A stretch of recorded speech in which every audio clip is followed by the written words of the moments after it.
Boldwood presents The Old Duck's Hen Do, written by Maddie Please and read by Penelope Freeman. The moral right of the author has been asserted. This performance is owned by Boldwood. Chapter 1. Denny, I have the most exciting news. I'm getting married. I put my tea down on the worktop and stared blankly into the far distance for a second. But of course I knew that voice. I recognised that chuckle. It was the message that confused me for a moment. "Juliette," I said at last, "did you really say you're getting married?" She laughed again. I could almost imagine my sister, well, stepsister, if I was being accurate, with her feet up on her leopard print sofa, a gin and tonic in one hand. My much-married mother had left both chaos and the two of us in her wake when she ran off with her fourth husband. "Yes, me, married," Juliette said. "Isn't it amazing? You have to be there. I won't take no for an answer." "Married to Matthew?" I said, just to be sure I'm up to speed. You never really knew with Juliette. In the past, she'd been a first-class flirt, which meant the man of the moment might be consigned to history the next. "Of course I'm getting married to Matthew, you twit. You know how lovely he is, despite the tweeds and the shooting stick. And the bristly moustache. There are only two men on the planet with a moustache who are attractive, in my opinion, and Matthew is one of them." "And who's the other?" "Tom Selleck, of course." "Oh, yes, of course. Well, this is incredibly exciting," I said. "When did this happen?" Juliette gave a little squeak of delight. "Last night. I know we make an odd couple, but oh, Denny, I'm so happy." "You sound it," I said, smiling. "And when is the big day? Are you off to Vegas or a beach in the Caribbean? Oh, you need to be careful. It's hurricane season there in the summer. But you might get lucky and avoid them." "Don't be daft. This is me and sensible Matthew, not me and some random celebrity with too many tattoos and a drug habit. We're hoping to book a day in June, because he's heard the church has had a cancellation. There are benefits to being the church warden. Lucky for us, eh? Although not so lucky for the local farmer whose fiancée stayed on in Brixham after a hen weekend. Who knew trawler captains could be so gosh darned attractive? But that's not the only reason I'm ringing. I'm already planning a hen weekend. Well, a hen week, actually. More like a hen 10 days. Let's just call it a hen holiday. Last night, as soon as I said yes, I started looking through the internet, and this morning sea views, a pool, and level walking distance to restaurants. 4 bedrooms, 4 bathrooms, my treat. And I want you to be there. You have to be there. You're one of my closest relations left now. Do you realise we are now the older generation?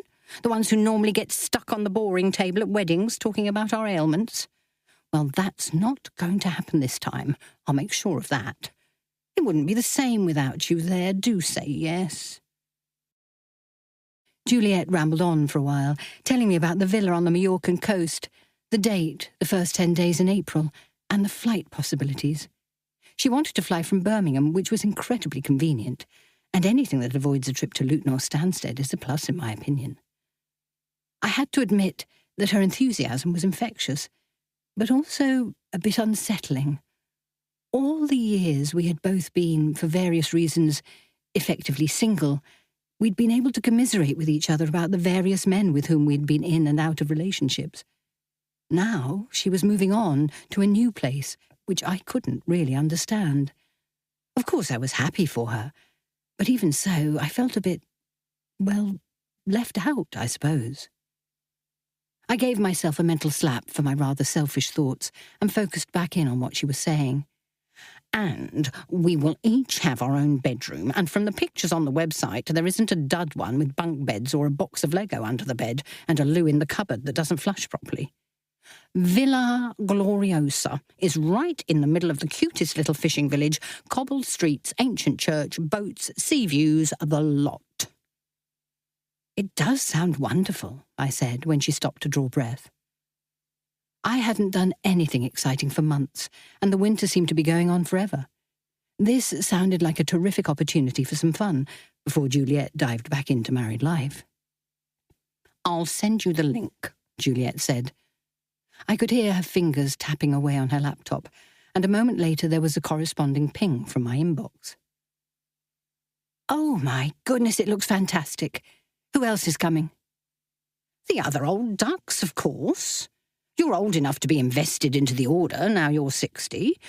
And Kim and Sophia will want to be there. Anita would too, but I know she's off with one of her dance groups on a tour of Scotland. It's been booked for months. She has 2 new dresses. She said they needed their own suitcase, the skirts are so full. We're going to have such fun." I looked out of the window at the winter rain, which seemed to have been falling for days, if not weeks. I really needed to go out and get some milk. My tea consumption was rising to epic volumes now that I had retired. I'd eaten my last Kit Kat yesterday too. Perhaps I needed to restock. Actually cook a meal? But then it always seemed too much of an effort, spending hours chopping vegetables and stirring and messing about in the kitchen just for me. And then it never looked like the illustration on the packet. So what was the point? "So, take a look at the details. I'm going to contact the others next and force them to come. It's a shame Anita is away, but I know Kim will be up for it. She's a great laugh. Do you remember her, the maths teacher? Both of her kids are still trying to move back in with her, and she's talking about changing the locks yet again. What she really needs is a moat and a drawbridge. But you can't really do that in Kidderminster. You'd never get planning permission. And Sophia. You haven't met her, have you? She lives on Rhodes with the handsomest man. She met him there.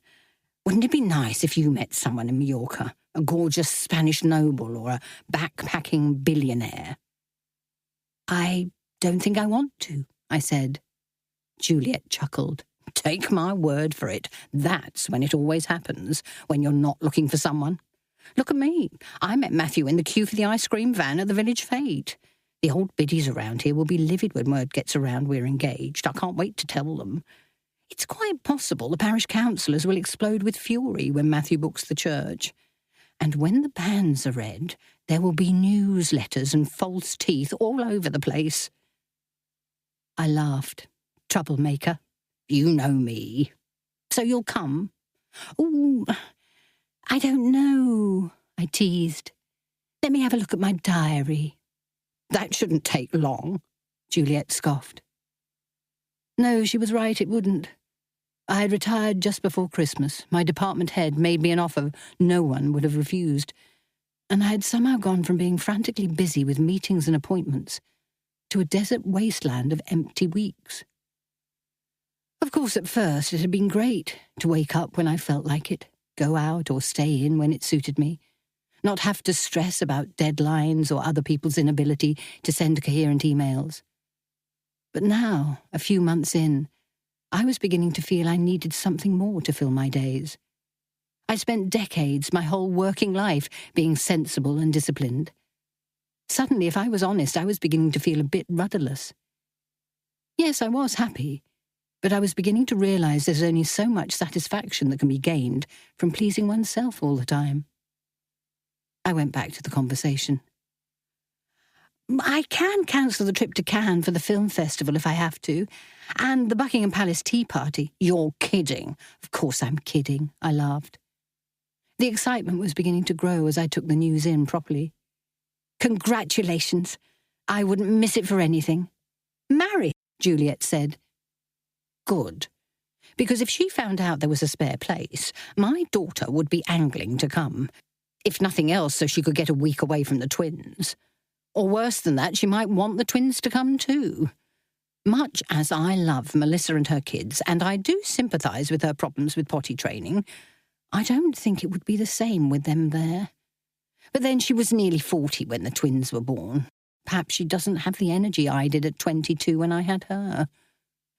I'll send you over all the details when I get them, flights and that sort of thing. We could travel together, and you'd better make sure your passport is up to date. I'm going to start a WhatsApp group for us as soon as I hear from the others. Right, I must go. I have 100 phone calls to make. Perhaps that's a slight exaggeration.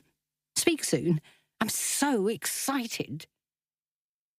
With a last happy squeak, Juliette